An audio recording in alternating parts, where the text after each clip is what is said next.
We are not just trying to find the people who are lost, but the lost voices, the lost stories, and the lost hope of their loved ones as well. The two boys that were in the vehicle and their parents that helped cover up the vehicle are all guilty. We want the families to know that people still give a damn. I saw my father put his hands around her neck, and then he carried her out of my sight. Our name is also our mission. We are locating the lost. I've accepted my brother's death. I can still talk to him. I just don't see him physically. And I know I'm a believer that I'm going to see him again one day. Follow us on Facebook, YouTube, Spotify, and most podcast platforms.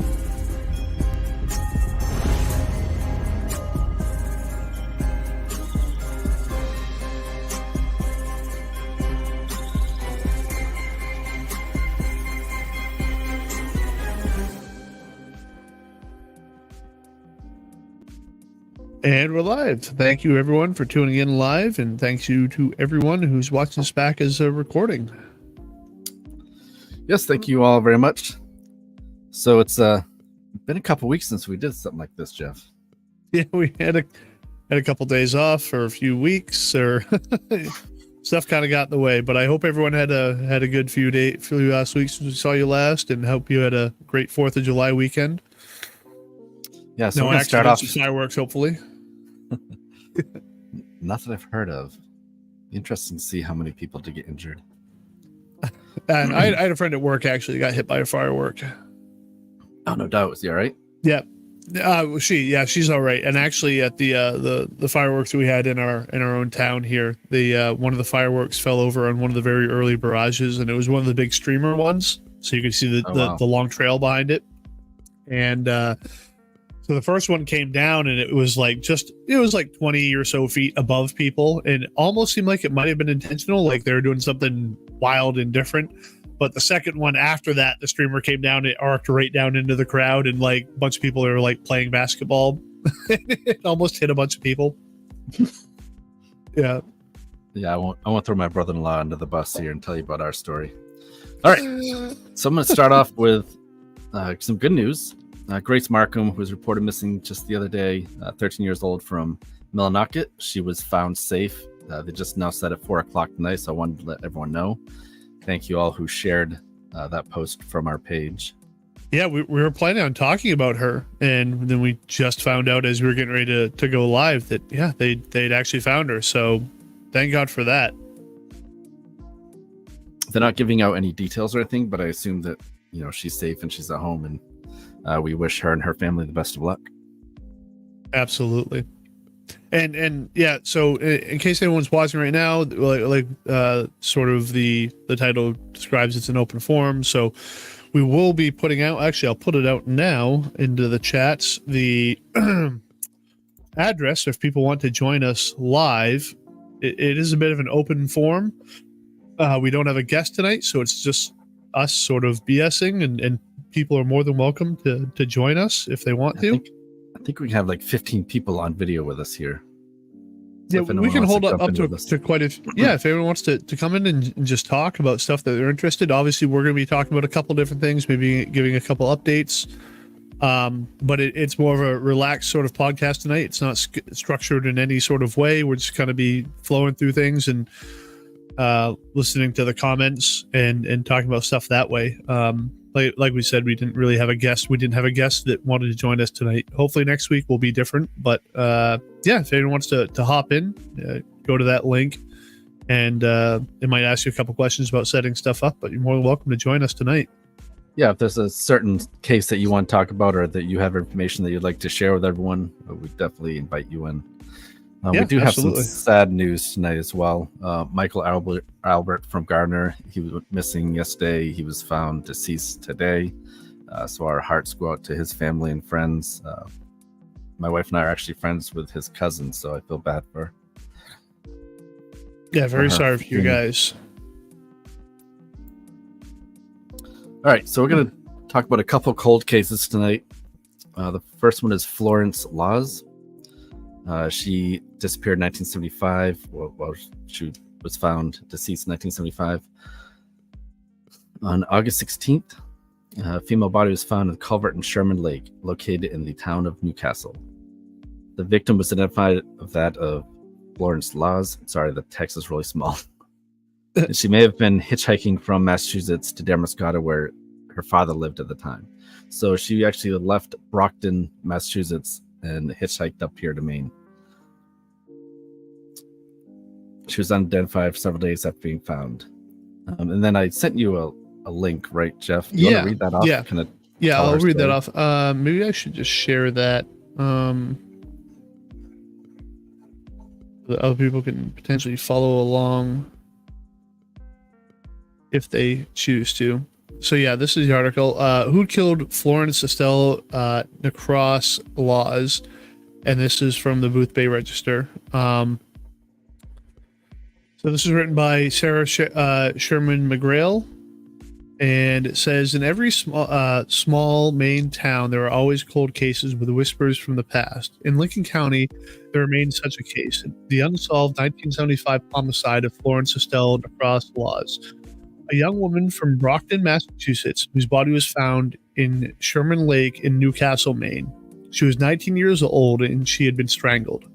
On the morning of August 16th, 1975, on Lynch Road in Newcastle, Maine, Randy Pierce of Booth Bay, Maine, a young relative, and a young relative of his stopped to go fishing at Sherman Lake near the head of the causeway, which is located on the opposite side of the lake on Route 1 in the rest area. What started off as an innocent outing soon took a sinister turn when around 8 a.m. Randy discovered a woman's body floating in the lake waters.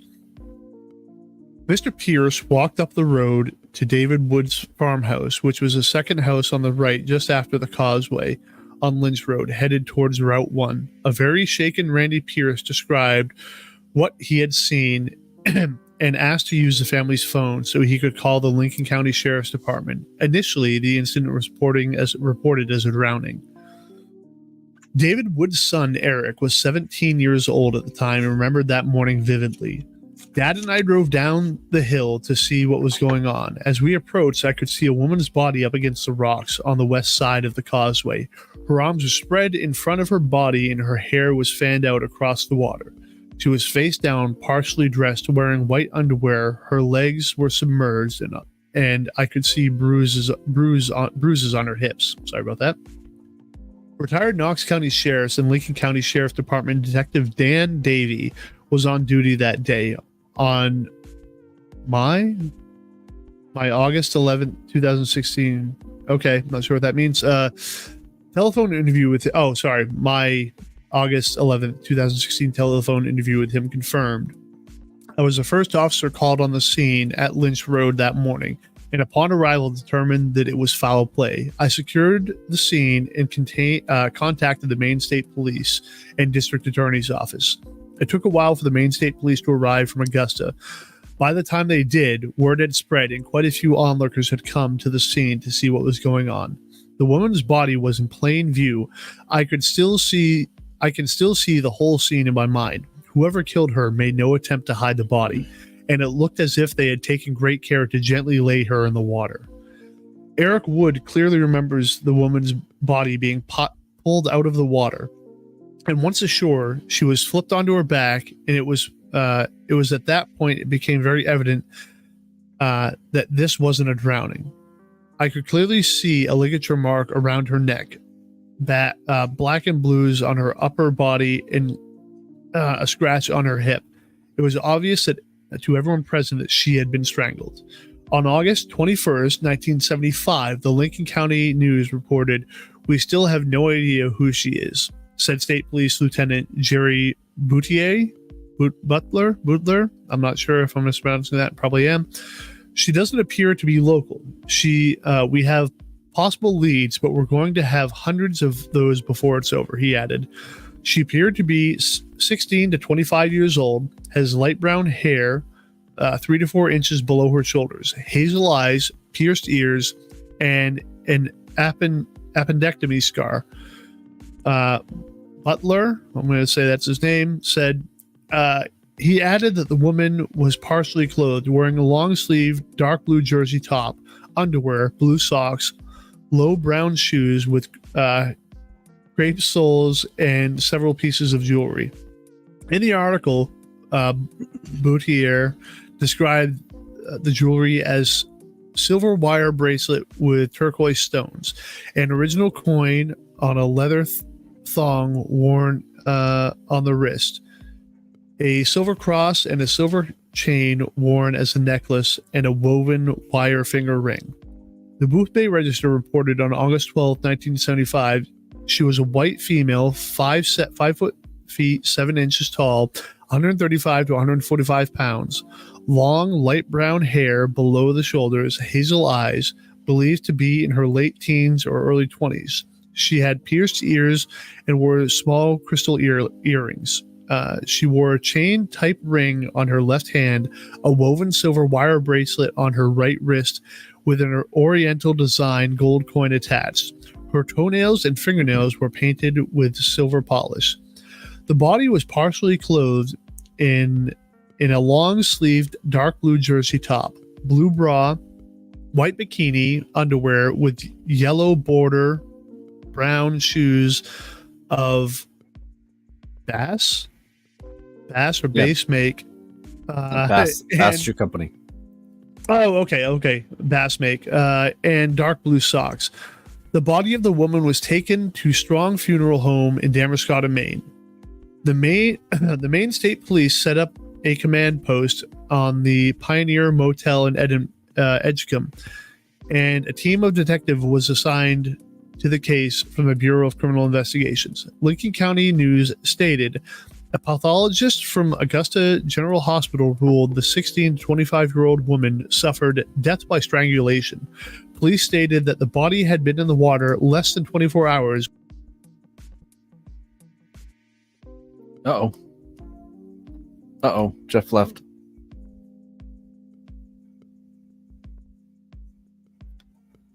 Not sure what's going on here.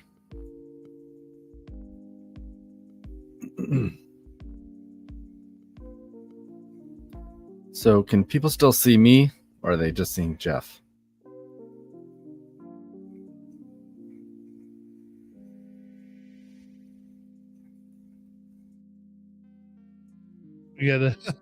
I'm back. Sorry about that. Yeah. Oh, there you go. Yeah, my internet cut out. Let me get this back up again. Okay. Sorry, everyone, for all of that. I'm not sure. Where did it cut out for you? After the bath shoes, and then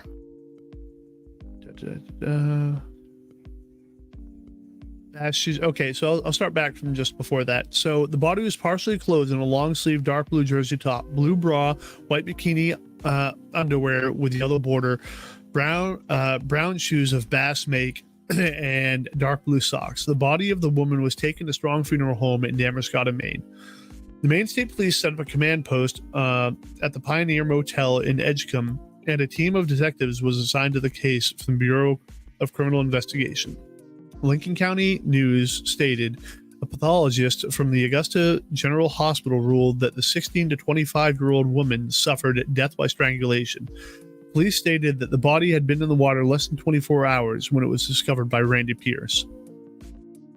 I've said it different every time. Lieutenant Boutier was also quoted as stating, there were no witnesses we were aware of yet. It did not rule out the possibility of sexual motivation in the apparent homicide. Sexual molestation is a possibility, although the autopsy showed there was no outward signs of that. I don't know. Scratches on the hip, in my opinion, say that probably otherwise. That's my opinion, not the detectives. At the time, the police reached out to the public, asking them to contact local or state police with any tips. Her clothing had no trace of identification on it, and it was surmised at the time that she could be a seasonal waitress working the area for the summer. The Boothbay Register noted investigators have been working around the clock in an effort to break the case. They have checked out every phone call, every bit of information that they could have been able to pick up. Hundreds of hotels, motels, restaurants, gas stations, camping areas, and individual persons in the surrounding towns. have been interviewed in the hope of finding someone who had seen the girl alive. One detective working the case told the Booth Bay Register reporter, "The police are eager to establish the girl's identity so we can proceed as quickly as possible to apprehend those responsible for her death." During our interview, Detective Davey recalled, "My colleague and I kept asking questions around Lincoln County. Even though it was technically a state police case, the case just seemed to dry up. There weren't any other strangulations reported at that time, so there wasn't a pattern to follow." After days of following leads, the Maine State Police resorted to something they had never done before, and a photograph of the deceased woman was flashed on TV screens during the local news program. Law enforcement agencies and newspapers across the United States also received the image in the hope that someone would know who she was and would contact them. The head and shoulders photograph of the woman that was distributed to law enforcement and news media across the country showed her lying on her back in the grass. She was wearing the dark blue shirt knotted in the newspaper articles, and the image clearly showed a ligature mark around her neck, which indicated she had been strangled. Finally, an identification of the woman was made by her relatives in Massachusetts. After a sketch of the girl was published in the Boston area newspapers, the Booth Bay Register noted Massachusetts State Police detectives John Burkant and Frank Gentile worked with the Maine State Police detectives William Bickford and Martin Greeley in the Brockton area over the weekend. On August 28, 1975, the Lincoln County News quoted Maine State Police Lieutenant Jerry Boutier as saying, "Laws was positively identified Tuesday by state police. A first identification was made through a sketch published in the Massachusetts newspaper. Apparently, the mother had talked with her about a week before her death." That's got to be awful. Boutier said Laws was divorced and had been living with a roommate in Brockton prior to her death. Identification was made through photographs, dental records, and jewelry. Authorities continued an investigation of the case in Maine and Massachusetts. Massachusetts detective Gentile was quoted as saying, "Miss Laws is known to have been en route to Maine to visit her father, and she left Massachusetts on August 15th and was probably hitchhiking. The Attorney General's office is attempting to determine the time that she left the Brockton area for Maine." So this is just an author's note. David W. DeCross Sr. moved to Back Meadow Road in Damariscotta in 1973 with his second wife. Research indicates that both of Florence's parents have since passed away, but that she had multiple brothers and sisters. Wow. So, all right. So, what are some major things to that? So, strangulation, right? She's found in water. She was hitchhiking from Massachusetts up to Maine. Yep. Found on the east coast of Maine. And then so there's another story that I think that the chance of these two being connected is a possibility, and that's Leslie Spellman. So she's found 2 years later, Northeast Harbor. While I do this, can you, on Google Earth, can you look up? Yeah.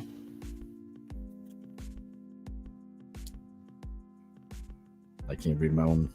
Lyons Road, Newcastle, Maine. Or Sherman Lake. L-I-O-N or L-Y? L-Y-O-N-S. Lyons Road. Where was it? Newcastle, Maine. That's Sherman Lake. And then there's another spot you need to look up. It's Northeast Harbor, just to see how far away the distance is between the two. Because where was the other place? Northeast Harbor. Northeast Harbor, where? Yeah, I'm sorry. A-S-T-I-C-O-U.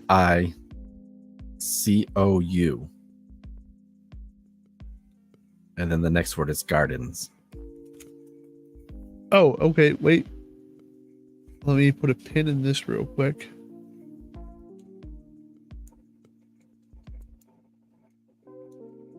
Maine 3, Stacy, the first case happened in 1975 in August.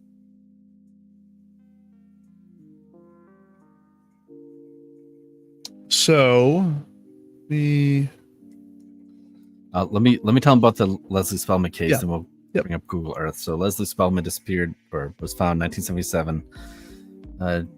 She was discovered deceased in Astico Gardens in Northeast Harbor on June 19th, 1977. So approximately 2 years after.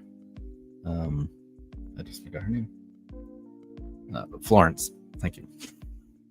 Thanking myself. Man on vacation with his family discovered her body in a pathway. Leslie was a yoga teacher from Hingham, Massachusetts. So she was also from Massachusetts. Reportedly hitchhiking from Bar, Vermont, with the destination being Ashram Community in Bar Harbor. She was accompanied by a dog, which was located about a mile away from her body. And then if you want to pull up Google Earth, and I'll read. Yep. So Dark Down East is another main podcast. It's Kylie Lowe is the one that presents that. She does a really good job with investigating these cases and sharing the story. So I'm just going to read a little snippet of what she wrote on her podcast. Leslie was just 27 years old when she set off to Bar Harbor in the summer of 1977, hitchhiking from Vermont with her scruffy mutt Taylor by her side. Her beaten body would be found just a day after she left for her adventure, along with a walking trail of Astico Gardens in Northeast Harbor, 50 feet outside the boundaries of Acadia National Park. Her dog was found relatively unharmed less than a mile away. To this day, over 40 years later, Leslie's family is still searching for answers. So if you do get a chance, listen to Dark Down East, Kylie Lowe's podcast she did on Leslie Spellman. So how far are we talking here? So if we're talking as a crow flies, this is actually a bit of a distance. Oh, it is. Okay. Yeah. Are they both along Route 1? No, there's about 76 miles. Well, Northeast Harbor. Well, maybe I put the first one in wrong. So the first one you gave me, what was that first address? That's what I had there. Newcastle, Maine. Yeah. Newcastle's along the coast. Just a second. Yeah. Lyons Road, Newcastle, Maine. Unless that. Oh, wait. Where is this going? This isn't in Newcastle. Lyons Road is in Sydney. Yeah, okay. So maybe it's Lynes, but just look up Newcastle, Maine, just to see how far those two are. So this is Newcastle, or at least put one in for that. And what route is that it's along? Is that 3? Route 1. Route 1. So let me just delete this one real quick. So between these two, and it is still a bit of a distance. It's not going to be nearly as far. That's probably going to be 40 miles compared to the 70. No, that's still about 60. It is. I mean, that part. But if someone is traveling up Route 1, right? I mean, that's what that yellow thing is, right? Route 1. Yeah, but we have to look from. We'll say Ellsworth is probably the earliest on point, right? Well, that's only like 15 miles to get down into that area that you were mentioning. I can't pronounce it.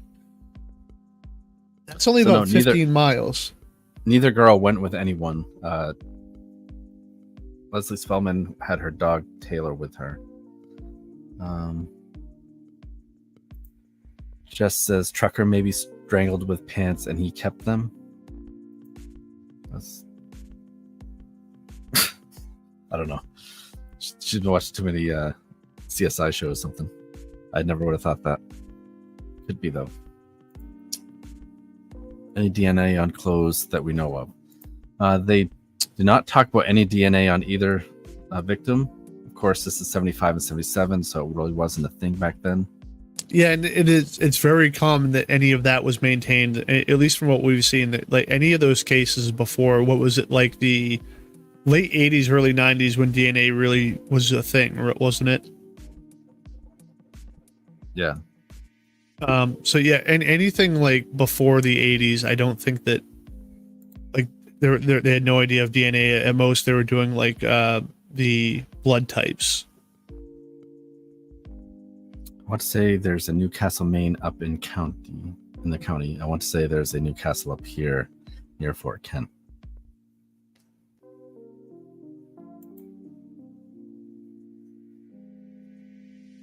So I don't know. I mean, both girls were hitchhiking. One was coming from Brockton, Mass. The other was coming from Vermont. So I think that eventually at one point there would have been on or near 95.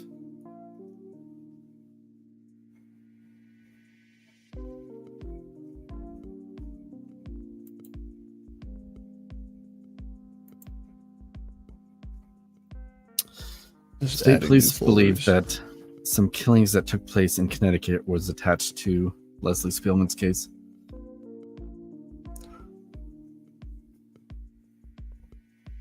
I can't quite read it. I'm sorry, guys. I used to think I had good eyesight too. I don't know why it like blurs up when it comes in here. That's her dog, Taylor. Cute dog.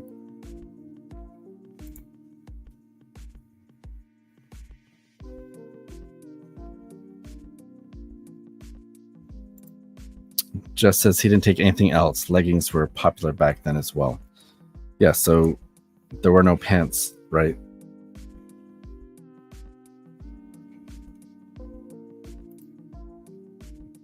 So who wants to be our first guest come in here live with us? Yeah, we'll put the thing out there again if people want to. Come on, don't be afraid.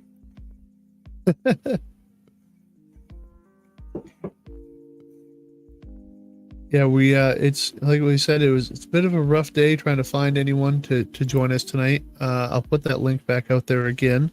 Hey, Joe. I know Joe would be willing to join. Yeah. Just says, I wanted to ask about a current missing person case. Shelly Lysak, she went missing not long ago. Oh, sorry. Didn't mean to do that. Long after she had left where I am staying. She had a husky named Koa. And yes, she had some mental health issues, but was a nice person. Where I live in Madison. Can you spell that name for me real quick? SHAEILEI. And last name? LIZAK.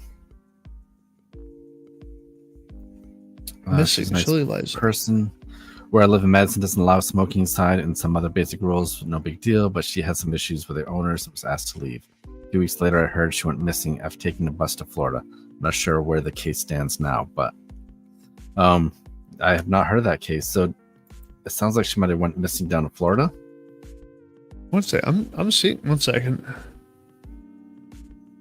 Oh, Shaylee. How long ago was that? It sounds like it was just recent.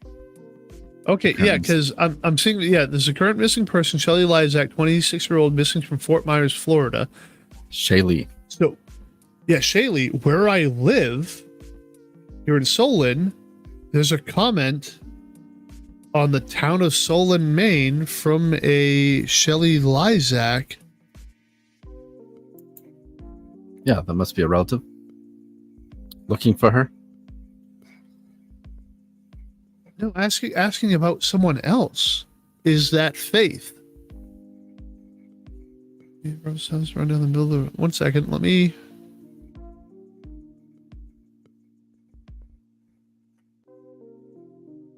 So while Jeff's looking that up, what other cases are you guys looking at or are into? Is there any like national cases you follow, or is there anything local that you've been kind of researching on your own, or what have you been doing to try to help solve those cases?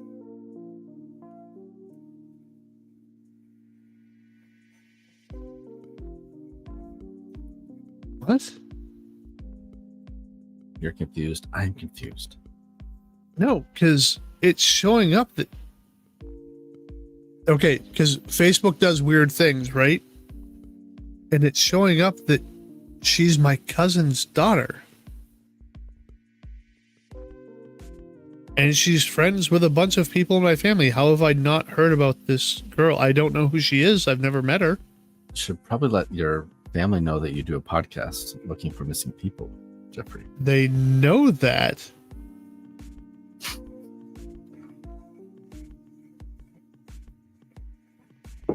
So, Joseph, you want to jump in and tell us a story, what you know about it?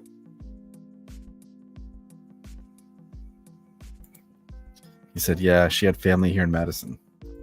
I'm tempted to call one of my cousins real quick. Madison says, I can't call in right now, but want to give people an update on Charlie Rush's case. He still has not been found, and we have been denied entry into the house. And we covered Charlie's stories just a couple weeks ago with Madison. Currently pursuing other opportunities and seeing what we can do to get him found by police. And you've been doing a hell of a job, Madison. You really have. Your uncle would be super fucking proud of you.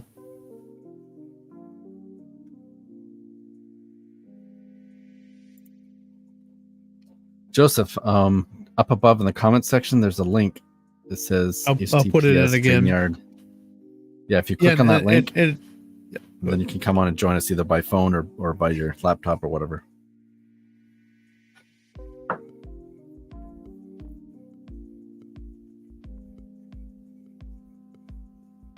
Yeah, I'm gonna take a pause for a second and make a phone call real quick. You leave me high and dry to entertain these guys. I know. It's all right. You're charismatic. You'll be fine without me. So Jess, she says, "Hey guys, currently following Sebastian Rogers and Madeline Soto case. So I'm aware of the Madeline Soto case. I'm not sure if I know Sebastian Rogers."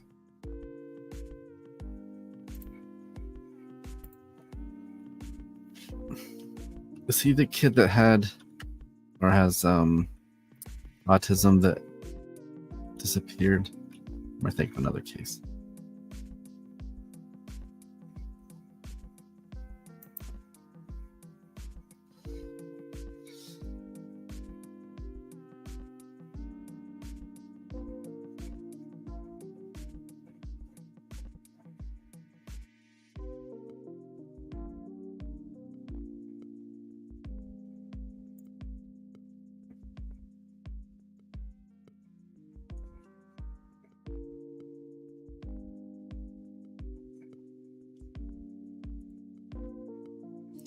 Jess says, I'd like to know the results of Eric Foot's autopsy. Eric is the one that disappeared from Washburn, Maine, January 29th this year. And then he was recently found along the shore of the river.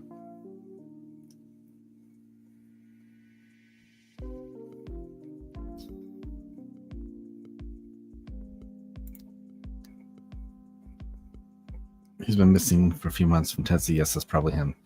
Yeah, and I think, Jess, didn't they say they found, like, or someone took a picture of a kid that looked like him at a gas station or something?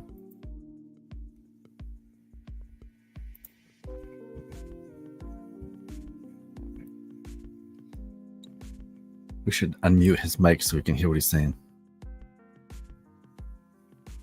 It won't let me.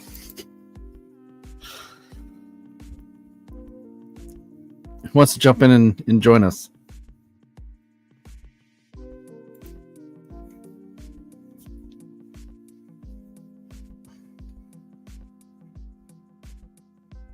Okay, so Jess says they verified it wasn't Sebastian. Tell you a case that probably the case I follow the most and work the most on is the Ayla Reynolds case. She went missing December 17th, 2011 from Waterville, Maine. 20 months old. Disappeared from her father's house. We've covered that a few times on the podcast as well.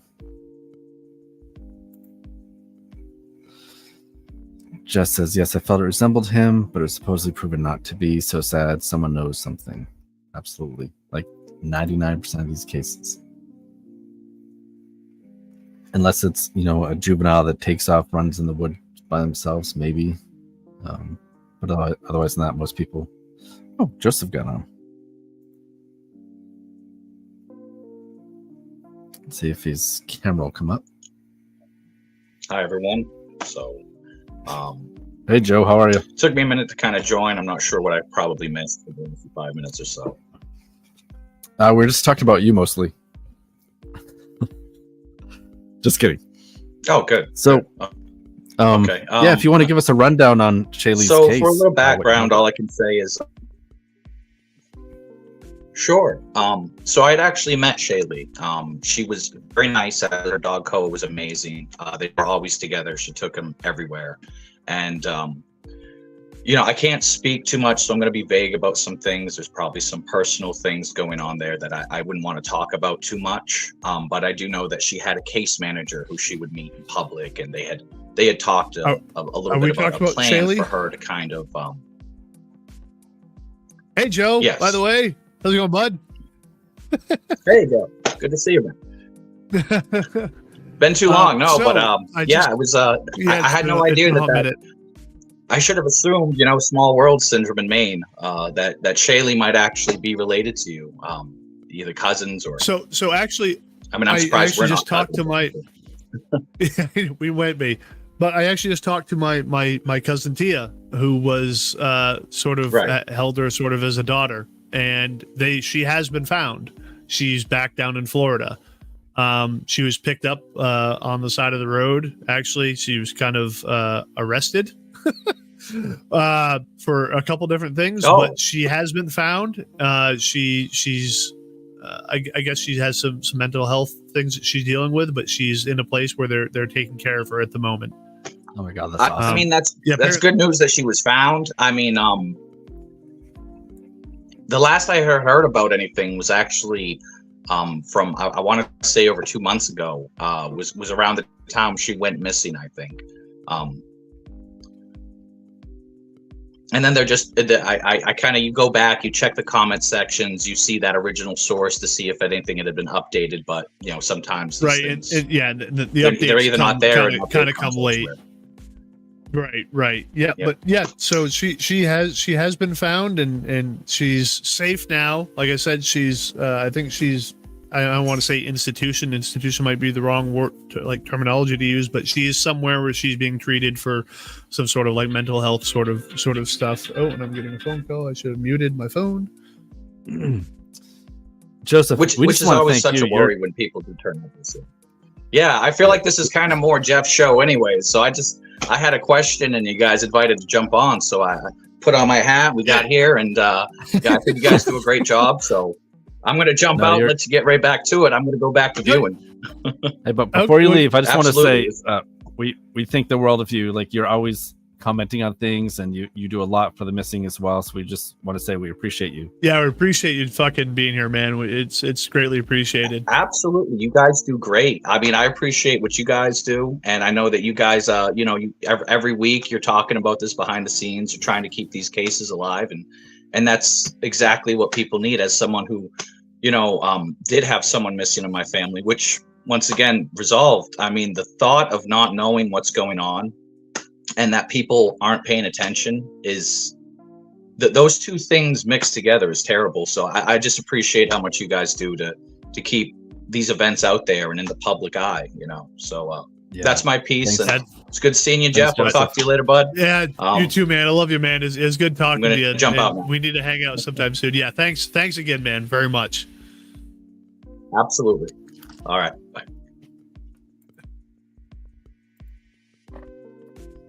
All right, cool. All right, so we had our first victim show up, so that's good. and again, if anyone else wants to hop in, I'll put the link in there again. And this is a free for all tonight. We want anyone to hop in that's willing to. For whatever reason, it didn't go to YouTube. I'll post that link again. If anyone has any comments or anything they want to say, that this is like an open forum sort of discussion. Any sort of topics they want to talk about, or just BS with us. We're not there's no real structure for tonight, So we're more than willing to just have anyone kind of hop in and talk with us tonight. But that is nice that we did get a real time sort of update on something. That's pretty cool. I did see that the state police made a visit back to Mike Shaw's house. He's the husband of a teen Shaw who disappeared 2.5 years ago now at this point. Did they have a news update on that, or is that just I saw it on Facebook. People driving by, but I'm sure there was a news update as well. Right. And when was that? That was within the last. It was just 2 weeks. Yeah.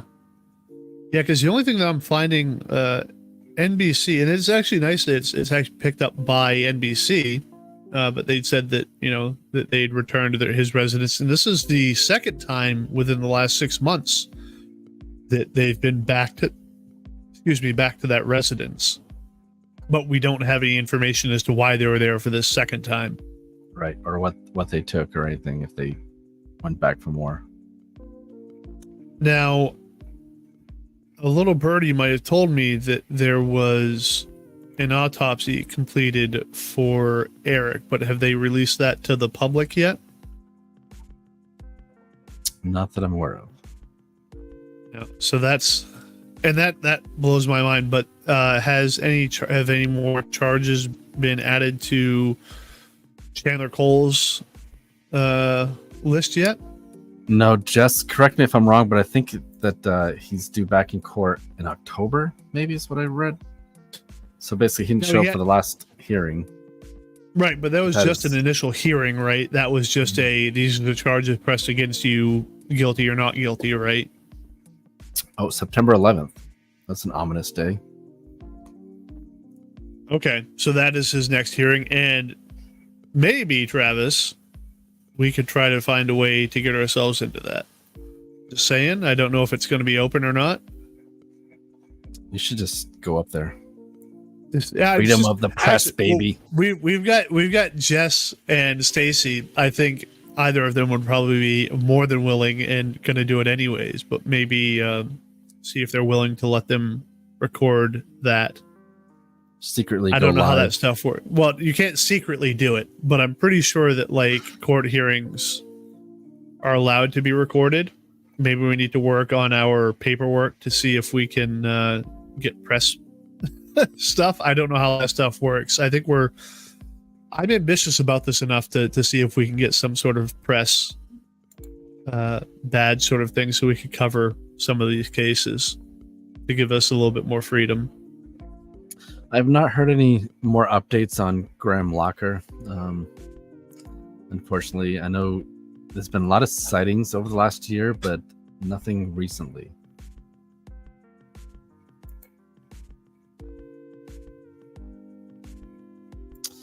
Oh, sorry. I didn't see you put something up there, Jeff.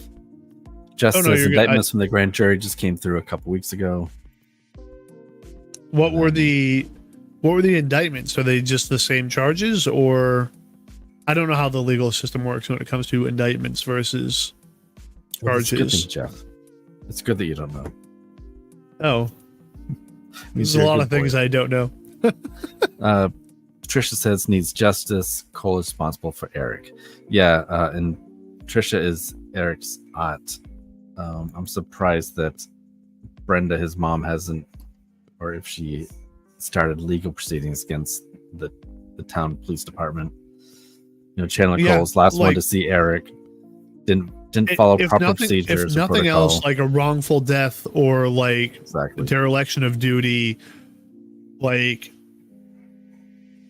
not that I want to see a small town get hammered with lawsuits, but at the same time, they made the decision to hire someone that a simple Google search would have shown to have had or terrible police procedures in the book in the past. All around a dirtbag. Domestic violence charges. Well, yeah, that were dropped, and yes, those charges were dropped, but still, there shows a pattern, and there's a lot of reasons that a charge can get dropped for, and it's not because they were innocent necessarily all the time. Donna, that's a good question. So she's asking about Trista Reynolds, if there's any updates on her daughter's case, Ayla Reynolds, the wrongful death lawsuit against her father, Justin DePietro. And a couple months ago, Trista had posted something about she had spoke to her lawyer and everything was still moving forward on the case. So hopefully that gets heard sometime. It's been 2 years now. First they dealt with COVID and the course is being backed up, and then different things happened. I know it's still an open civil suit. Trisha, yes, families in the works on the lawsuit. Good. They need to be like that. and again, like we when we were up there, like the town seems like very nice people. Everyone is like just great people that live up there, but there's still a responsibility when it comes to hiring your law enforcement and doing the right thing.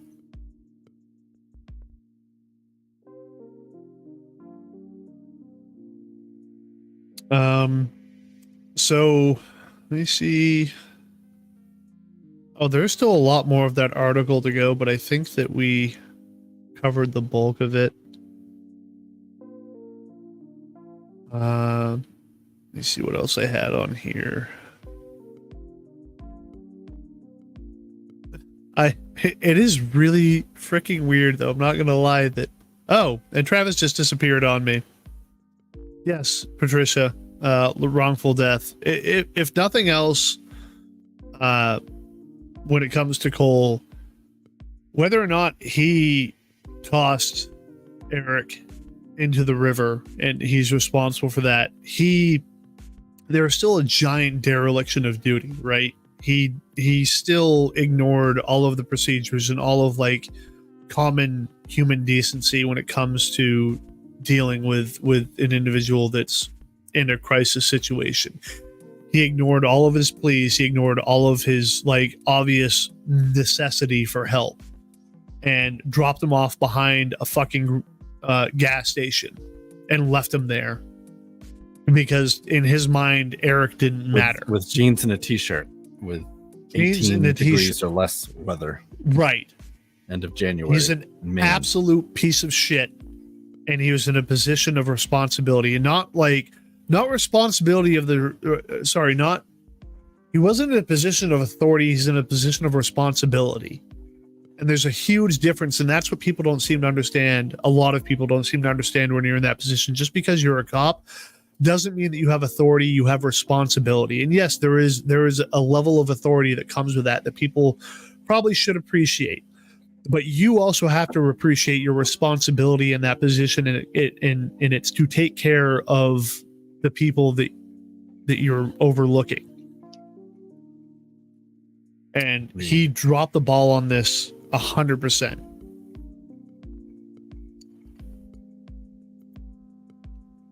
So once again, if you go back in the comments section, you'll see a link to join us if you want to come on camera live with us and talk. I know we keep trying to pressure people to come join us live, but please we're lonely. Do it, please. We want someone to join us. and I mean, we see a lot of you guys even here, the same people in here all the time, and again, there's no actual pressure to join us. It's more or less just sort of BSing that we're doing right now. There is a little bit of pressure. But we do want to see some of you guys. Yeah, Stacy's saying, "Come on, Jess." Yeah. We've shown you guys on here already, both of you guys. We've shown your news interviews, so but no, for real. This is kind of a bit fun of a night for us to just play around. And yeah. I don't believe Cole is responsible for Eric's death. Well, and I don't believe that he's. Yes, I think I feel the same way. I don't think it's directly. I don't think that he tossed him into the river. I don't think he's one that forced him into the water.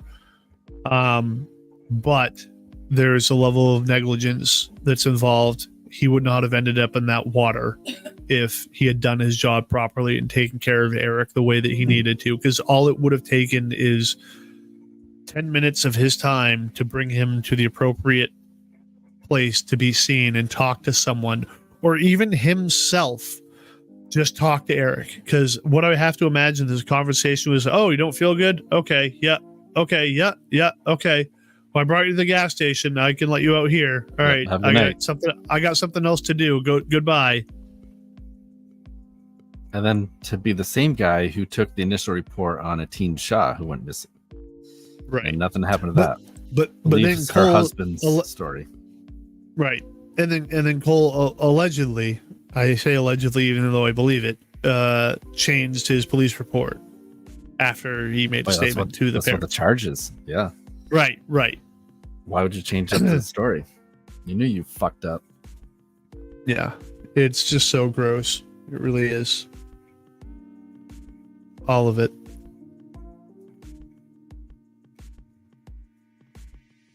So let me put this in here again. Jess, do you want to come and talk about your brother's case? I know you've been on here before talking about Rob's case. Is there any updates to that? Do you want to join us?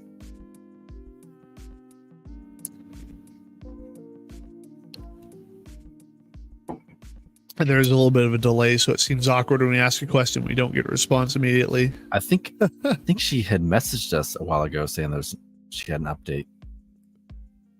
Well, if there is, we'd absolutely be willing to, if you're okay with it, talking to you again. Pressure. I know we don't have to divulge everything here, but we could absolutely talk about if there is a possibility of an update. This. But in general, we like, because this is a bit of a relaxed night, so we can actually talk to the majority of our viewers real time. We do appreciate you guys being here. It is awesome that there are so many people, and it's pretty consistent, the people that keep coming back and watching this. And a lot of it are people that are people most recently directed to like, do it, Stacy. If I didn't have company, I would come on and talk about Virginia Noise case. Yeah. I had talked to her brother a while ago about coming on, and then we just never got it set up. Oh, you knew her. Just do it, Stacy. Just walk in the bathroom and dial in. The link's right there. So, I just unclicked it. Jess says, thank you for asking. Greatly appreciated. Nothing new. Just the neighbors in MSP finally. I'm in my PJs where I join you guys. Please. I'll take a rain check, please. That's absolutely fine. No problem with that. And it's important because what we do, right, is we try to bring up the cases that no one's talking about. So and maybe people aren't going to like this so much, but I personally don't give a fuck. We're going to talk about cases that we might have talked about before, because the idea of this whole podcast is to bring voices and bring attention to cases that don't have enough attention. So we're going to give recaps to stuff that we've already talked about. And so, Jess, if at any point in time, if you think that it's been enough time, if you're comfortable talking to us again, we'd absolutely love to have you on and do a recap of everything we've already talked about, whether there's an update or not, because we want there to be attention to these cases.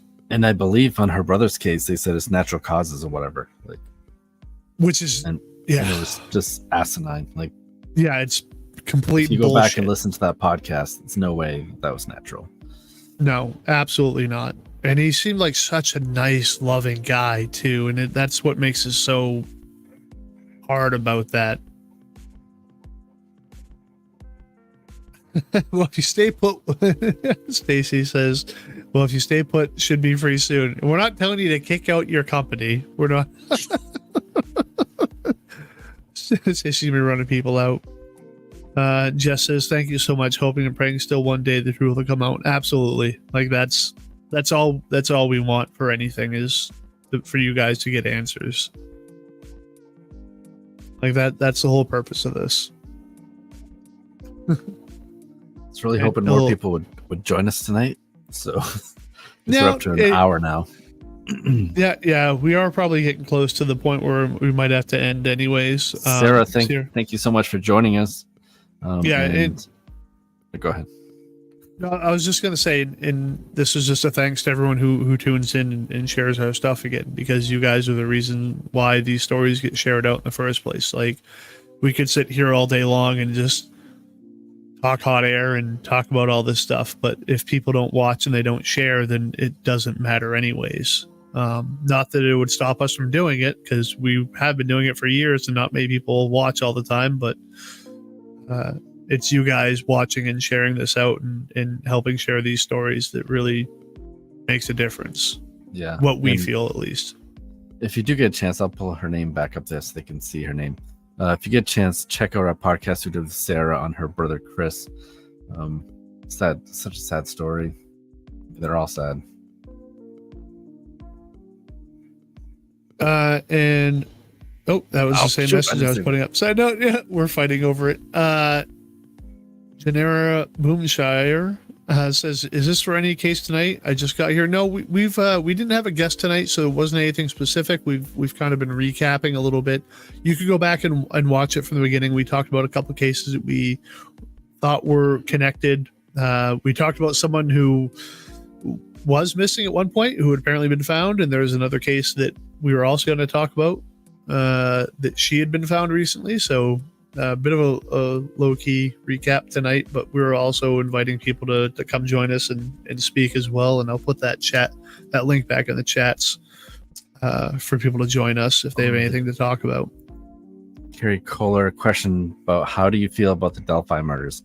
We actually covered the Delphi murders a while ago, and that's one of the biggest hits we've got on YouTube was that case that we covered. First of all, Abby and Libby didn't deserve what happened to them.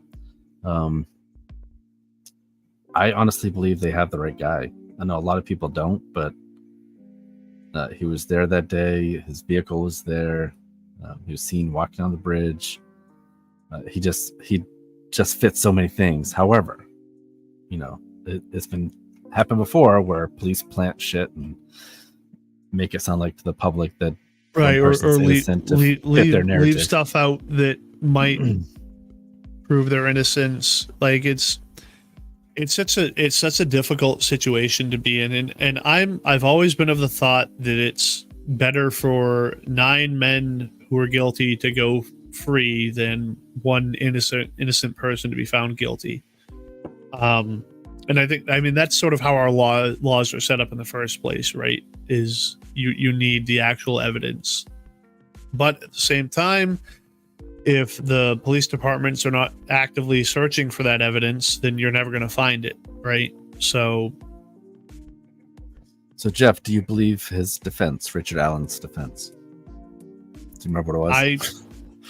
The whole thing with Odinism in the police department and that he was set up, and there's such a big conspiracy theory behind all of it in the first place. I don't know. I don't have the resources to what they have for evidence. So thank you, yes, man. And thank you for the invite tonight. You guys are great doing what you do. I'm honored you guys have done what you guys have done for my daughter's case. Absolutely, anytime. And again, we will keep hammering these cold cases into the ground until people start paying attention. That's her daughter is Liz Perkins Munster. So this guy that was involved with her death, either she overdosed or something, but he admitted to leaving her on the side of the road. But police department says they can't charge him with anything more than littering, basically a littering charge. Right? Yeah. It was a dumping a body charge, which is a misdemeanor. It's not even a felony. Yeah. And but they wouldn't even proceed with that. Which I mean, makes sense. It blows my mind. Like it's either incompetence or I don't know. I'm 100% in support of the police. I believe in what they do. I think that the idea of them is honorable, but so often it's Jared's mom's trying to get petitions signed to get his case moved to Illinois, and that was a case we covered 5-6 months 2 months ago. Oh, was it? Okay. I think it was quite a while ago. Was Jared it? McCullough? Okay. Yeah. Well, we talked about it relatively recently. I think is why I'm getting distracted with it.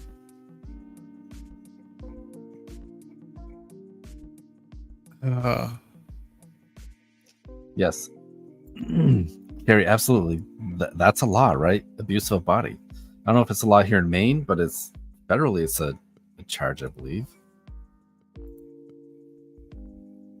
But I don't know why someone would be in that situation, right, where they would be potentially dumping a body if they're not directly involved. Like, how many situations, Travis, have you been in where you've had to dump a body right? Like that's not a thing that just happens where you. Okay, don't answer that. Maybe I don't know. You had a funny look on your face, but we don't. That's awful. Like people don't generally dump a body unless they're involved in it. If anything, that just seems like a tacked on charge that they can add to give additional jail time. Had Liz overdose, why wouldn't you call 911 and get her help? Like, who the fuck cares? You get a fucking drug charge on your record. Like, you save someone's life if you made that fucking phone call. Yeah. Well, and that what was else another sucks here side in of it. Maine is the taxes. Oh, all taxes are bad. But no, and that was the thing with Liz's case too, right? Is they couldn't prosecute for what I've already lost my train of thought.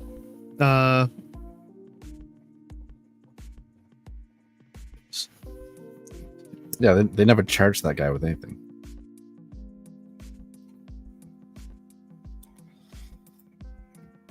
Carrie says they just charged a guy here with that when he dropped off his girlfriend that overdosed at a truck stop.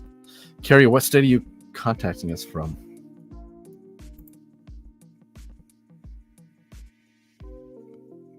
Oh no, it was the overdose thing, right? That was one of the things that they were trying to. Because they thought he was trying to avoid a like drug dealer charge, right? Where if someone overdoses on the product that you gave them, that was what they thought was holding him back, right? Yeah. But he took him right to her body. Oh, Good Samaritan law. Yes, thank you, Danielle. Danielle had a question for you, Jeff. Where was that? Yes, I love my wife. That's a question. Oh, yeah. What I do is I leave it all up to Travis. That's Tell us how you wait, what did she say?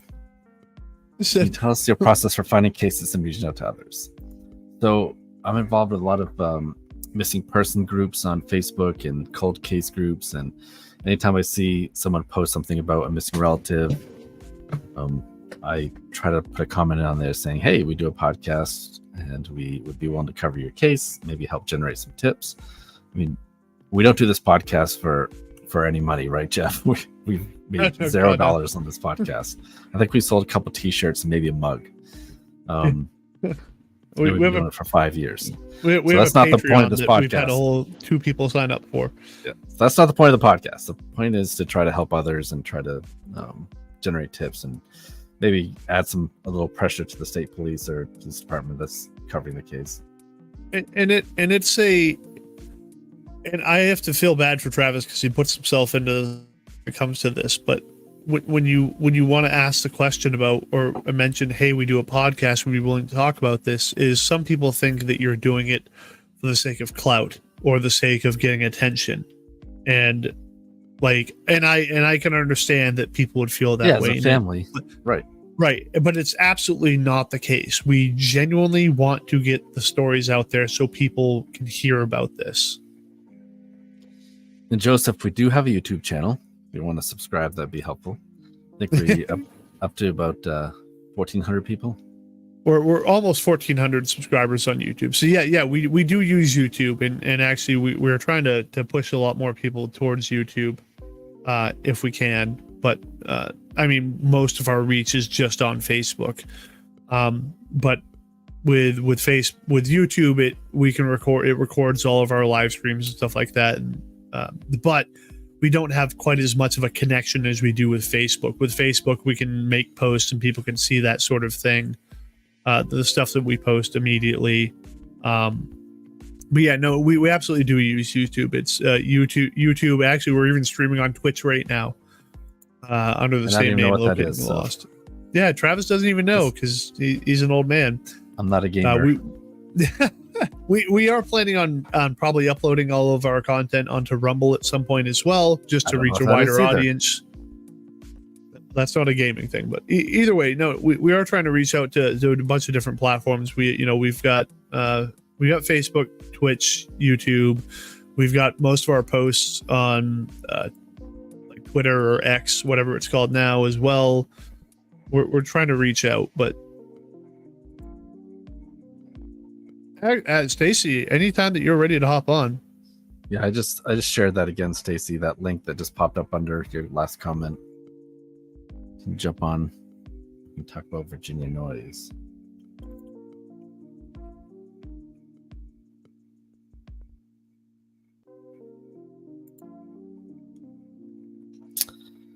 Sherry, thanks for the comment. What is your thought about missing Graham Locker? We did cover his case last year. I think his mom, Tammy, is doing as much as she possibly can. Sweet woman. Great lady. Dearly loves her child and wants him found. Go ahead. No, I was just going to say, as far as moms are concerned, she's like one of the best. If you could have someone to train people to be a mom, she's amazing. Like to be a mom or to be an advocate? To be a mom, well, an advocate too, but she was just a great mom. Like she is very into the arts, into poetry, into art in general. But she and Graham fell into that maybe because of her too. But she had such a wide variety of interests, and she's very well spoken. She was just in general like a great mom. She raised a great kid, even with his minor setbacks. Like anyone that would have been raised by her would have turned out to be an amazing human being. So I think, like, is Sherry asking, do we believe that Graham's still alive and still out there? I mean, I'd definitely like to think so. Hey, I don't Stacey, know though. We're just finishing up a topic real quick. Oh yeah. She did mention that he knew a little bit about survival, like he read books and stuff. So, I'd like to think that he's still out there, poking around, just kind of hiding out and doing his own thing, reading books. He likes to read books. Well, because there was an unconfirmed report. They just saw him a couple months ago, right? Or a few months ago. Yeah. But the parents said that they didn't believe it was him. Look, she's showing us around her awesome house. I know, right?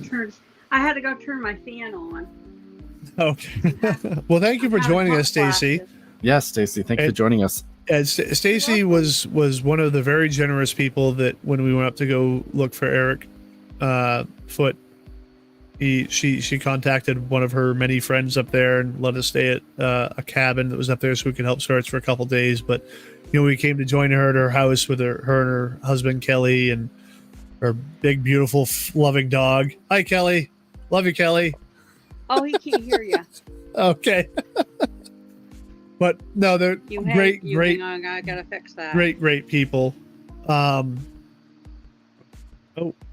went black for a second. Yeah, I'm just fixing it so Kelly can hear you. Oh, there we go. Okay. We're just saying hello, Kelly. Hi, Kelly. He wasn't. Hey, Kelly. He wasn't just saying hello. Tell him what you said. Oh, I said love you, Kelly. Guys do.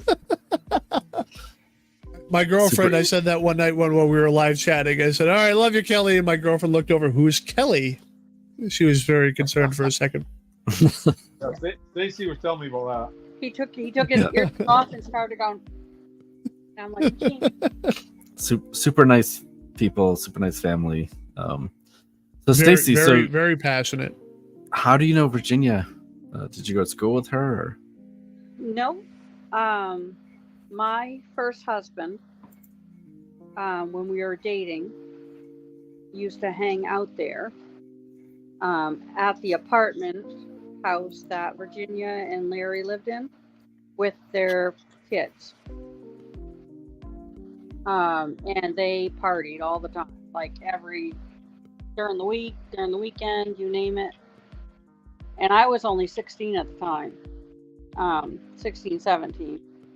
And I used to go there to the parties, and so I knew them very well. And then when I graduated high school, I had my first apartment, and Virginia was pregnant with her last baby, and she'd come over to the house, to my apartment.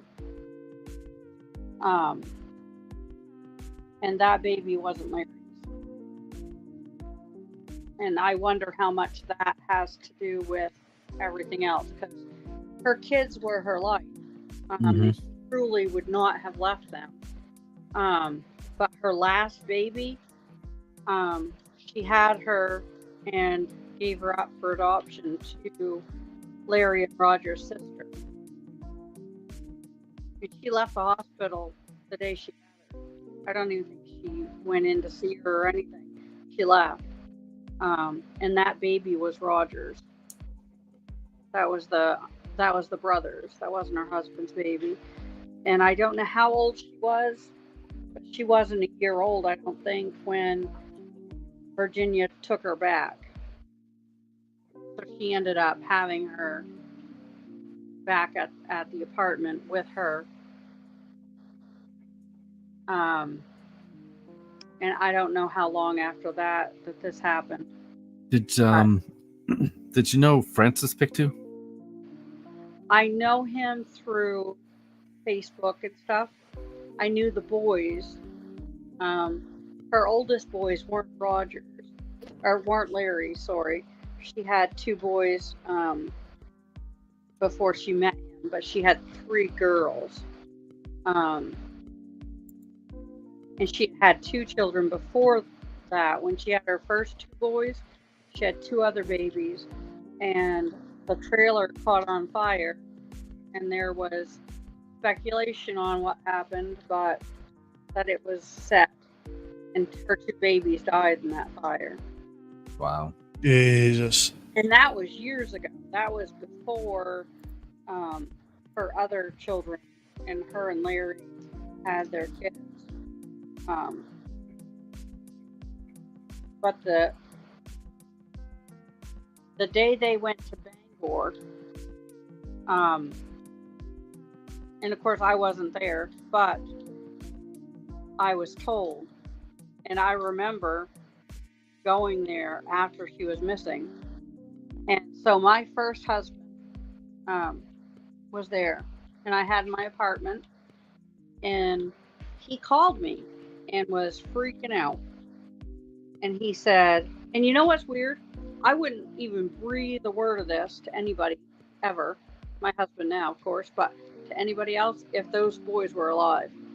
Roger and Larry, no way would I be talking to you guys or saying anything to you guys. Why is that? Nobody will talk about them if they were still around kicking. You do not say their name. Oh, you don't know what they're going to do. It was just known. You don't. And no one did. And that's, I don't understand why people now who do know, because someone knows, because they were very verbal when they get drinking, which was daily, they would talk about it. And so my first husband, we weren't married then, but he called me and was whispering and said, come and get me. And he was there. And he said, they did it. Come and get me.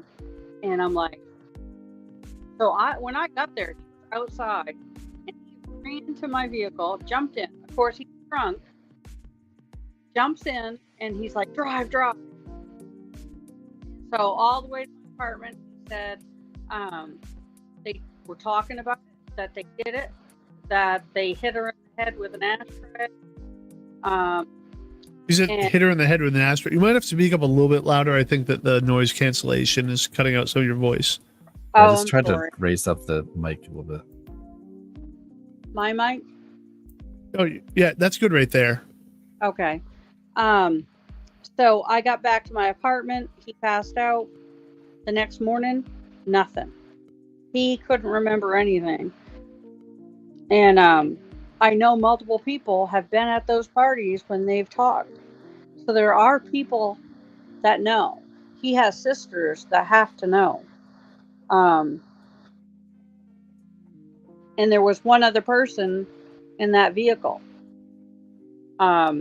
His Larry and Roger's nephew by marriage was in that car.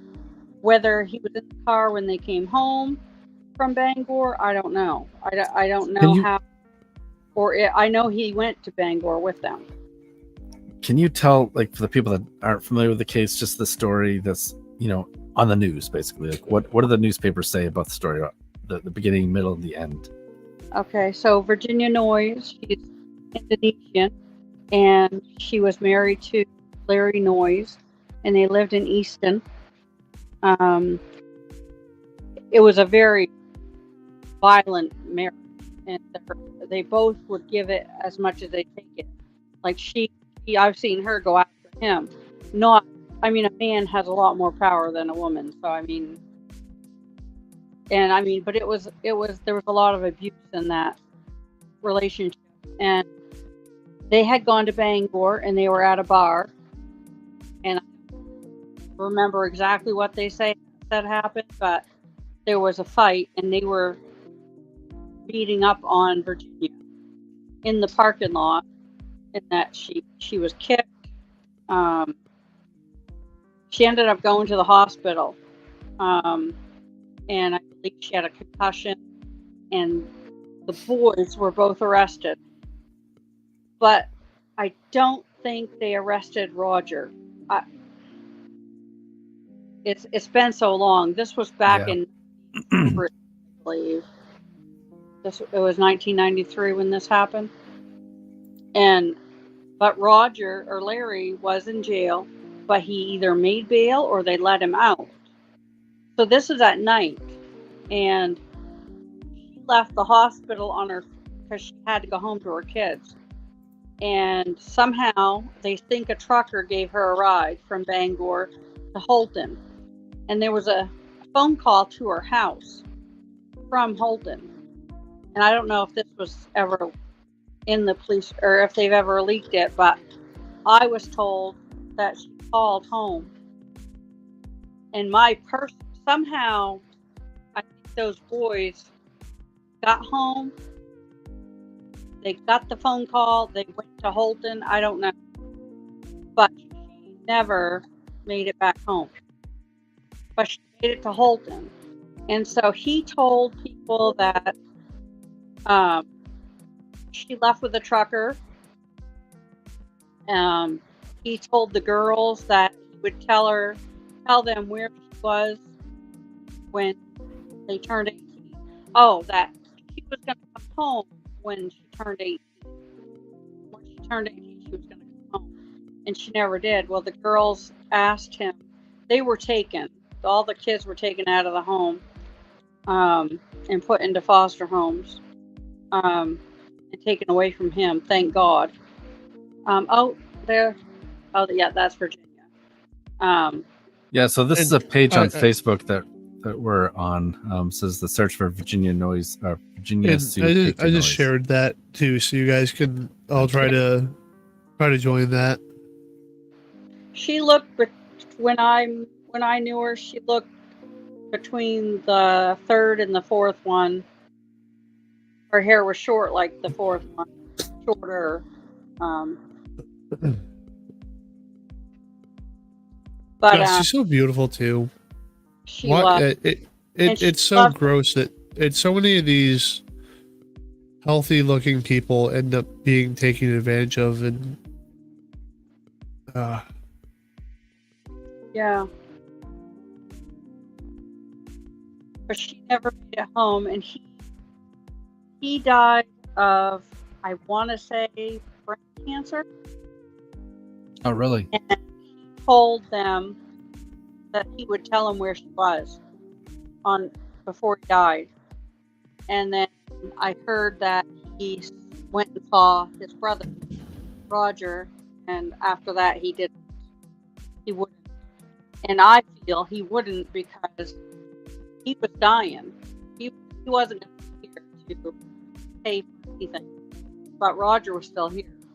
And he would have taken the fall for all of it. And then I believe Roger died of liver. And he is the dad of the youngest girl. And I don't remember, but I think he was going to tell her, but he didn't. Nobody. They took it to their grave with them. Yeah, so no one's been charged with Virginia's case at all, right? No, and they've never found her body. There was something about a car that they told a story about burning a car with her in it. Yeah, I'd heard that, and then I heard another one where a fire. They've had dogs come Mhm. search for Virginia. People have come with dogs, and I think they had some psychics talking about the case. But there's never. Not necessarily sidetrack, but Whitney, we just want to say have a good night to you as well. Whitney's a pretty big follower of the group and done a lot for us. So we just want to thank you, Whitney. Thanks for tuning in tonight.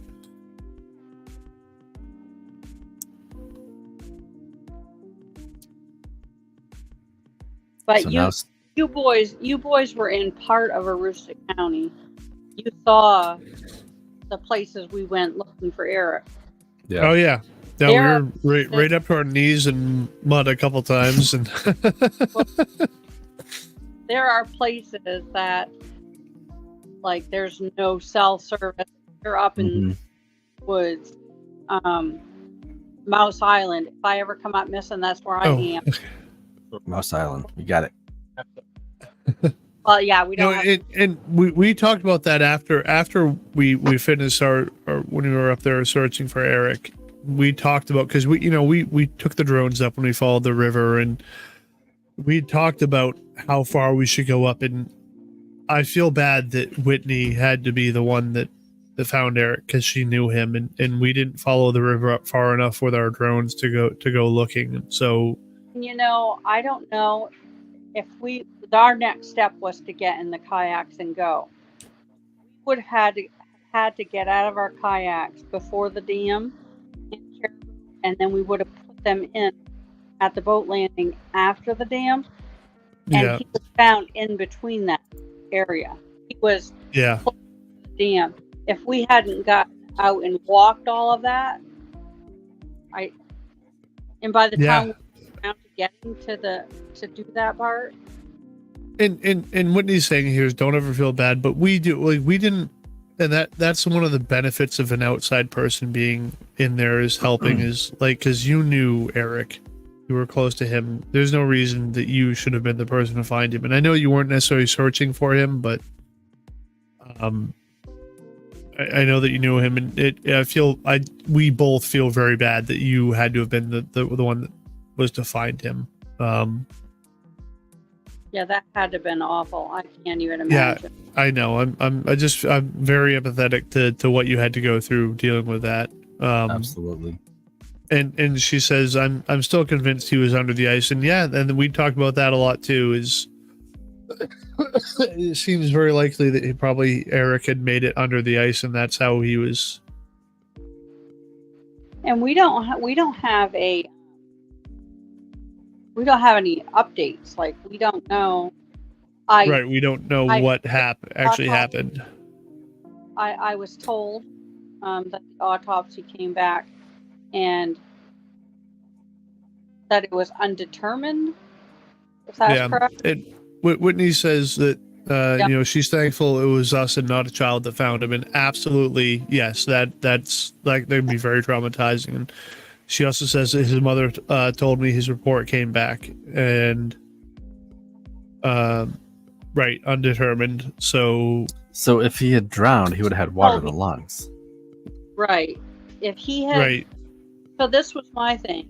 Okay, so if he was in Presque Isle and he jumped in, okay, he's going to break something. That ice is there. You know what I mean? He would have had some broken bones. So that wasn't the case. There was no fluid in his lungs, so he didn't drown. Yeah. So, he says no hypothermia, no blunt force trauma, no water in his lungs, no cause of death for him. But what about hypothermia? If he didn't have the right clothes outside. Well, she says no hypothermia, no blunt force trauma, no water in his lungs, no cause of death for him. And some of that does make me wonder, how can they determine hypothermia? Maybe they know, but says no hypothermia, no blunt force trauma, no water in his lungs. I mean, freezing. Like they would know something. I would think in your I lungs. would think that they could. Yeah, I would assume too, but yeah, she also says his family member verified for this meet today. She called, so I mean, they probably have ways of determining that, right? There might be something silly that the body does when hypothermia is involved, or the brain it does, and Right. yeah, no drugs in the stomach. Yeah, they said So- that there was drugs. I would love to see the actual autopsy paper, read it myself. You know. And yeah, it was like 18 degrees that 18 day. degrees when he got dropped off, but that night Yeah. I think it got down to like 10 below or something. Right. Right. So it's, but if it's not hypothermia, which would have been the first most choice, or maybe an overdose or drowning and then an overdose, like what else would lead you to being in the water? I think And if they said there's no drugs in his, or they said no drugs in his stomach or no drugs in his system, I don't know. I think his system, and they would have been. But right, they were able to test for that. So what else would have been the cause? I wish we had. I feel like while we were searching, we had so many roadblocks. I don't want to say too much about it, but like we were in the wrong areas. And I think if we would have been in the area that we were, where Jess and Anthony were, the day they got the phone call that he was found, I think if we had known more about that, we could have snowshoed over to that island. There was a comment that I saw that someone said that they claimed they saw him in Caribou that day. Someone had made a comment to us, or they said that they saw him in Oh, bye, Travis. No, he's doing something. He was. Oh, no, he's back. He was seen in Caribou earlier that day. But it looked more like a confusion sort of comment or message at the time. But this was after we'd already been up there. Okay. I mean, Whitney's the one that found him. She said he had a black mark on his back. I'm not convinced. Sandra says, was he suffocated? I don't know. We haven't seen the official report. right, and it does seem a little bit weird to me that maybe that hasn't come out yet, but I think with the case is still open. I'm with Jess too. I do not. I'll put it right out there. I do not think that Cole put his hands on that boy. I don't think it. No, To I don't either. cause- I As just much think as I seriously dislike Cole and everything that he is as a human, I don't think that he actually committed murder. right. Right. There's I do believe he's a piece of shit who probably should never be allowed around civilized humans again, but I don't think that he's convicted of murder. Should be convicted of murder. No.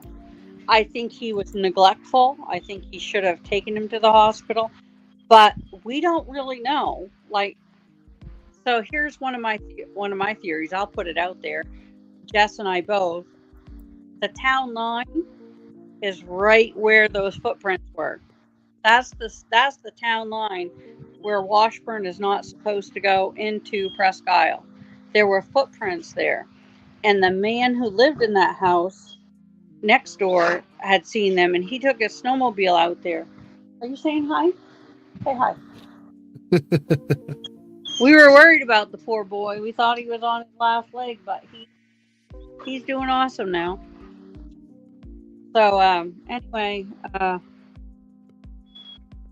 that's where the town line is. And what if, and these are just what ifs, Eric wanted out of that cop car. He wasn't going any farther. And he stopped that cop car at the town line and he got out. Could be. Yeah, because all they have as far as footage is concerned is they have footage of the cop car pulling up behind Freshies in Presque Isle, but they don't have footage of Eric actually getting out of that vehicle, right? Right. And Dad told me he saw footage at Freshies, and there an elderly lady, I think, came in, or elderly man, and then someone else came in, and he said he could not say it was or wasn't, but he didn't think it was. It's still very, very up in the air as to what could have, what could have potentially happened. Because if it's to be believed, what the medical examiner said, no blunt force trauma, no drugs in the system, no hypothermia, no drowning. Like, what else could it be? Right, and I believe unless there's a bullet wound that we don't know about, right? I'm not sure what else. I'm not sure what else contributes to a death. Right, and seems like that would be in the autopsy. Should say on it. I mean, and maybe that's something that's just not out in the public yet, and maybe there is an answer, but we don't have it yet. Right. Janera says, did he have medical issues with his heart or anything that would make it off? Because that doesn't sound right. No, the whole thing doesn't sound right. That was the whole thing. Yeah. That they said he was a healthy 39. Yeah. Well, healthy 39-year-old. He didn't have any underlying issues that caused it. I guess maybe the only other thing would be like maybe he had an onset panic attack or heart attack because of his PTSD. Mm-hmm. But how does that put him in the river? Right? How does that put him at the dam? If he because in my mind, because the officer didn't bring him to the hospital where he should have been brought. Right. In my mind, if you end up in the water, it's intentional reasons, right? You put yourself there, or someone else puts you there. Well, the river freezes up, right? Like, so if he was trying to run away from someone. But that island that Jess and Mallory and I and Anthony were all over there. Kelly went over one time with me, but after the fact. And that island is huge. And they have a, I guess it's a pole barn. So it's like, it just has a roof on it. And there's stuff there that doesn't get taken with the river. When the river goes, it's still there. So there was a lot of stuff on that island that didn't get taken. So if he was out there and then the ice went out, depending on where he was, he could have been taken out with the ice. But still, what was the manner of his passing, though? Oh, Travis. Right. Exactly. Sent Bob away. Travis might be using the restroom real quick. So, oh, Jesus. We had known more when we were looking. We could have had snowshoes on and went across that river over to that pole barn. We could have followed or walked around out there. There wasn't a lot of snow. It's possible we could have found him if we hadn't been sidetracked and not know all of the facts. Potentially, but we also don't know where he might have gone in, right? He could have gone in. We don't know if it was at the bridge in Presque Isle or if he went in right near Caribou, right? So it's that's the weirdest thing about all of this, is because we don't have any even slight idea as to how he passed. Like, but with the water being frozen, he wouldn't have walked onto the river. If he jumped, like I said, he'd have broken bones. He'd have hit that. We have had people jump off the bridge in different areas, and they find him in the spring. But you're going to have some type of damage. I mean, he wouldn't have went through the ice. And to have just stayed on the ice, somebody would have saw him. If he would have froze on the ice, Presque Isle, snowmobilers go across that ice all the time. So I don't think he was in Presque Isle or anywhere on on the ice in the river. Yeah. I don't know how many. You're absolutely right. I mean, it is a long stretch of water there, but I mean, and we did have a bit of a. This last winter was a bit unseasonable for snowmobilers, and I don't know how much you guys get for seasonal snowmobilers or whatnot. Up here, it's not uncommon for people to traverse the river, go up and down on their snowmobiles. It was different. Didn't have much snow. Right. It was still fairly cold, but yeah, it wasn't as much cold. And honestly, personally, I wouldn't have trusted the ice to go out on this last year. And maybe that was a contributing factor, but they also said it wasn't hypothermia and it wasn't drowning. Right. So I'm still baffled as to what it could have potentially been if it wasn't either of those two things, given where he was found and the causes. Right. I mean, because you would figure that would be a factor, right? Like maybe it was a heart attack or a panic attack that led into a heart attack or something, but it was just undetermined. Right. So how do you justify an undetermined death that time of the year when he was found in the river? Right. Unless there's a gunshot wound. And he was having a panic or PTSD attack, and when people saw him, he was distraught. And maybe actually, Patricia puts a point out here. Bots investigation call through him in Caribou. That would still be like, that would be some sort of homicide. They might have given some sort of determination as to what the cause of death was, but maybe this is, again, big old conspiracy tinfoil hat thought here. Maybe they're still covering for themselves, so they're saying it's undetermined when they actually had an answer. I don't know. I don't trust anything about this. So he was found on the shoreline, so not in water at that point. Right. But I think with no water in the lungs, then that sounds like he was in the water after he passed away. Right. Which is what right. So he passed away beforehand, ended up in the water, but still, like, I would assume, and I don't know that much about biology, but I would still assume that water could potentially make it into the esophagus and the lungs after you've been in the water. But I think they'd be able to tell that it wasn't. Right, because there'd be damage probably. There'd be some sort of... Yeah. They'd be able to tell, like, oh, these lungs were not damaged by water. Or they're not inflamed because of water. His body was found in a flood zone, right? Like, the water does get that high at points. Oh, yeah. Right. Especially with the ice that's I think that's what it was, right? Is the ice... It looks like the ice raised the body to above the flood level. Yeah. Yeah, it's all gross and upsetting, man.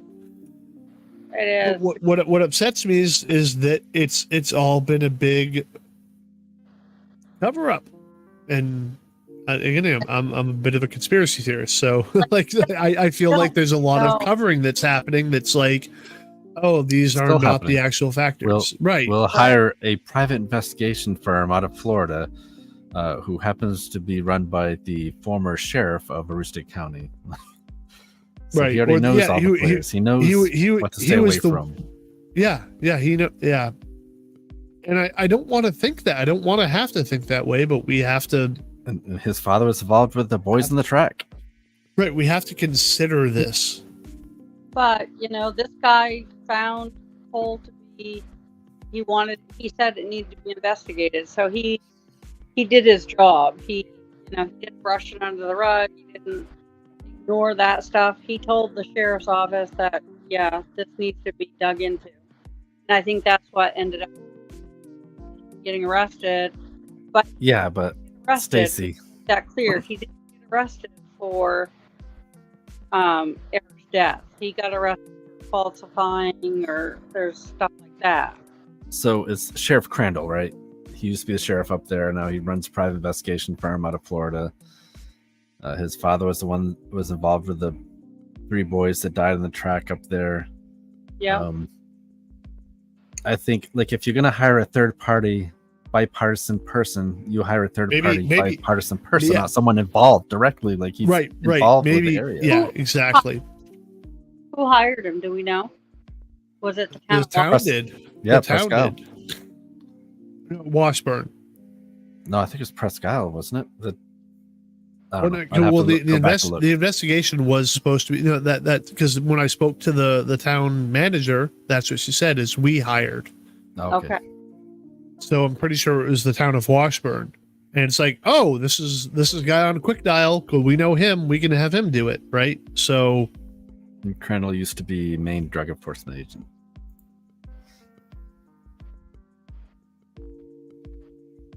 Well, just all of it is fucking gross. And what upsets me the most is I know how this is going to play out. Is it's just going to be, it's going to be what it is now. It's going to be an undetermined death, swept under the rug, and nothing is actually going to be done about it. Cole will get nailed for a couple misdemeanor charges. They'll drop the felony if he pleads guilty to the misdemeanors. He'll get like a year in jail, and then he'll be released. Yeah, he'll get time served. He's not even in jail right now, though, is he? He's still free to roam around and be a dirtbag. He'll be joining the Holton PD soon. Yeah. He'll be in Holton or Bangor Police Department pretty soon. Yeah, and Patricia says yes. The town manager is useless, and I know she was. As far as I could tell, when I talked to her, she was pretty open. I have the recording of the entire conversation. She seemed pretty open about how things were, but at the same time as she made the decisions, right? Which I don't know how long she's.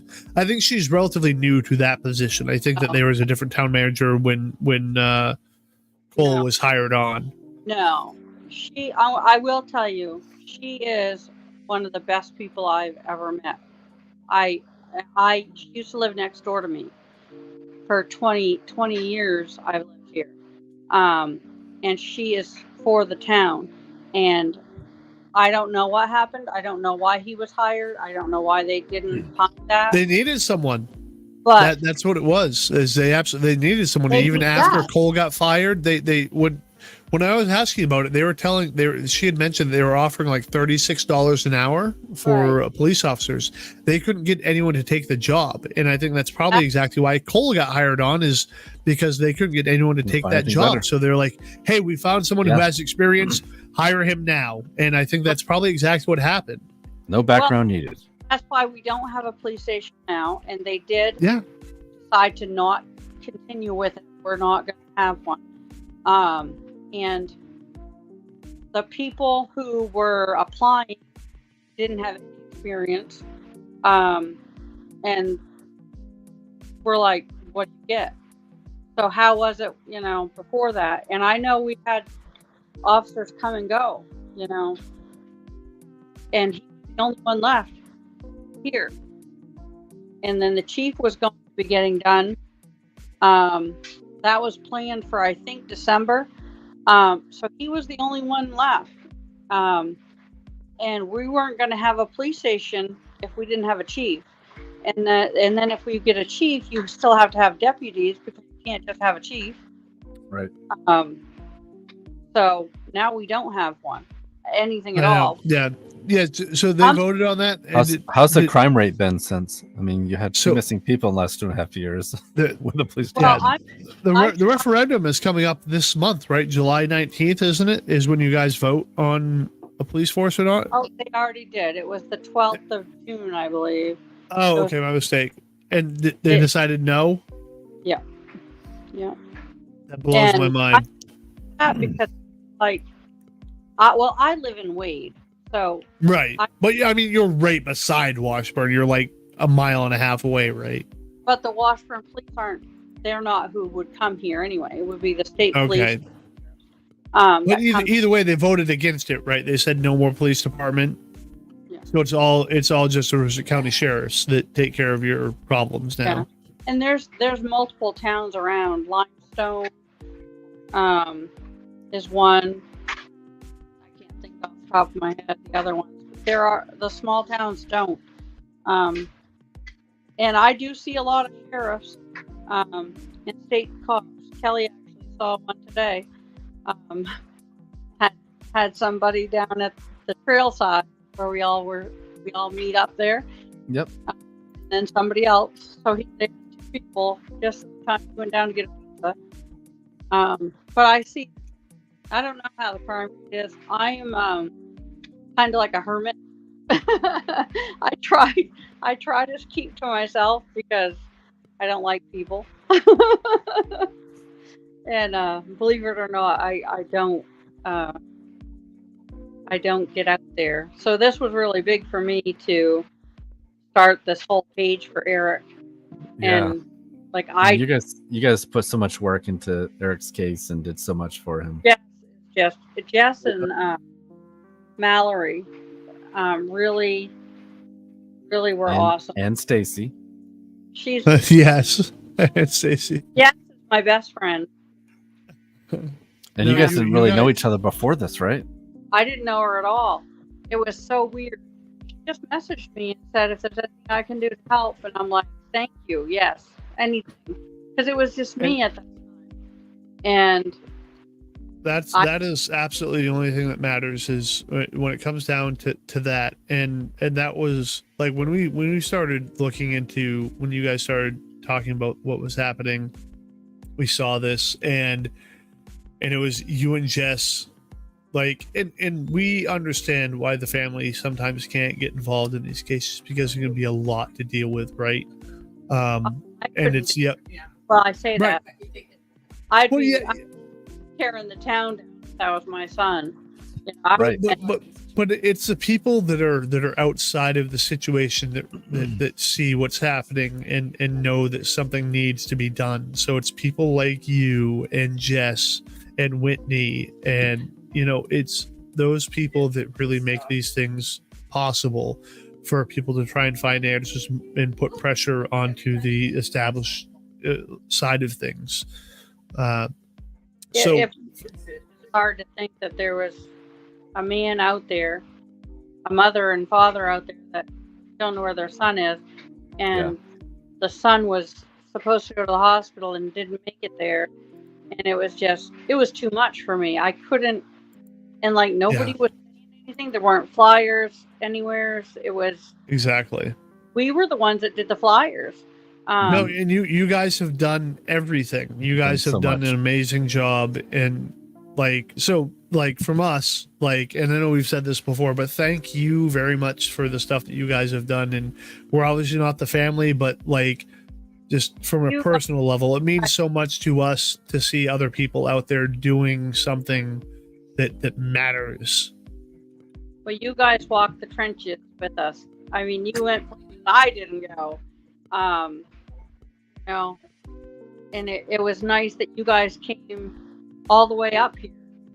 I'm glad that it was Barry Churchill is the cabin you guys stayed in. He had donated that for you guys. And it was very, awesome. Very generous of him. Awesome. No, it was a great place to stay. It was nice and close, and it was quiet. It was a great place for us to be able to recoup. The county is known for that. That's what we're known for. We don't want to be known for this. We have 2 people missing in our town. A 10, if I said that right. Yeah, you're breaking up a lot. Move the phone a little bit closer. Yeah, there you go. a 10 Shaw, she's still missing. This is a small town. This is a rustic county. This doesn't happen here. But it did, and it did twice with a 10. And that was one of the things that we noticed too when we came up there is when we mentioned that we were at that cabin, at Barry's cabin, the guy who cast us out at the grocery store knew who he was. Right. Yeah. Everyone knows everyone. It's such a tight knit. Everyone knows all the people brothers, sort of community. Yeah. Everybody knows everybody. Yeah. I mean, I say I'm a hermit, and I am. I don't know anybody in this town anymore. I had never seen Eric. I do avoid, public. When my son was in school, I knew everybody. He played sports, and So I went to the games, I went to cross country, and so I didn't know people in the town in that sense. But now I don't know anyone, and I kind of keep to myself. And with all the drugs going on, it's not the same in the county. You would see someone on the side of the road and you'd pull over and, give them a ride or help them. Or now it's like, if I saw a car pulled over, maybe an accident, I'd be like, are you okay? And as long as I'm okay, I'd be calling 911 and having someone else go there. Yeah. Back in the day, you jumped out of your car and put them in your car and took them to your house and, give them something to eat, drink, make sure they're okay, maybe bring them to the hospital. Yeah, I know exactly what you're saying. Exactly. I do. I know exactly what you're saying. You don't know, and it's scary. I remember being a kid. We were outside riding bikes until the lights turned on. When those lights turned on in the neighborhood, you better be home. We were gone all day. We didn't worry about any of it. Yeah. And there's no way I'd let my grandkids ride their bike from here to their house. Yeah, different world now. Way. Yeah, it can be, but we're getting almost at 2 hours here, and so this is one of our longest that we've had here. But Stacy, thank you very much for hopping on with us. We really do thank you, and thank you for everything that you've done for Eric and his family. It only took us 6 months to finally get you on here. I know she was on the news before she come talk to us. We're not that important. Yeah, that was awful. She did give us a shout out. She gave us a shout out. You did a great job. No, you did give us a shout out too, right? No, but you did a great job with that, and we just want to say, because that's kind of what tonight was a bit about, right? Is having the people that have just we want the viewers to be part of this and tell us what they want to talk about. And Stacy's been one of the big proponents for us and has done a lot to help us. So we want to thank you, Stacy and Joseph, and anyone else that's commented tonight. And we just want to thank all you guys for being part of this group. Jess, Whitney, yes, absolutely. I know the list is too long for me to remember all of it, but you guys have pretty much everyone that's been in here tonight. You guys have done a great job, and we much appreciate you guys being here for us and for the sake of the families and helping get these stories out there. We love all of you guys very much. Absolutely. Thank you. Well, we appreciate you guys too. You guys, you don't know how much you're doing. Maybe we don't, but. It's not about it's not thank you. You're the reason I was able to get out stuff. You guys are the ones that are telling the stories and helping the families come to you. You think about the family, like this family with Eric's family. They weren't told anything. They weren't getting information. I was the one that told the mom that they found a body because I was afraid she was going to see it on Facebook or someone else or on the news or something. And I was the closest person to her at that time, and I just couldn't let that happen. And they did contact her, and you guys are there for them. You're there for the victim. Yes, there's a missing person out there, but that family member who needs to talk to you guys, that needs to come on here and say, this was my uncle or this was my brother. Yeah. My mother. You guys are doing a lot. You need a little bit of credit there too. Well, thank you for that. I do want to say that we did not pay Stacy to say that, so I do appreciate it. And I would tell you stuff about the cabin, but what happens in the cabin stays in the cabin. No, she's making it weird. There's a comment here from Tamara. I love you guys. I'm a silent follower. And no, Tamara, thank you very much. And that's as they refer to it online sometimes as the lurkers, people who just lurk and they just sit around quietly. But thank you, Tamara. That does mean a lot that we get a comment from people who don't necessarily say anything but still watch. And we greatly appreciate you. Donna. And Donna Heisterman. Yes, they're good people. Stacy, sounds like you are as well. And absolutely, Stacy very is. Stacy and Jess, some of our closest friends now that we got to go up there and work with them. Amazing people, and you know, maybe we'll hire one of them on, not for pay because we don't make any money, but maybe we'll hire them on to be researchers or something for us because we might need some help here pretty soon. But Jess and I call ourselves the locating the lost, the county style. Locating the lost county style.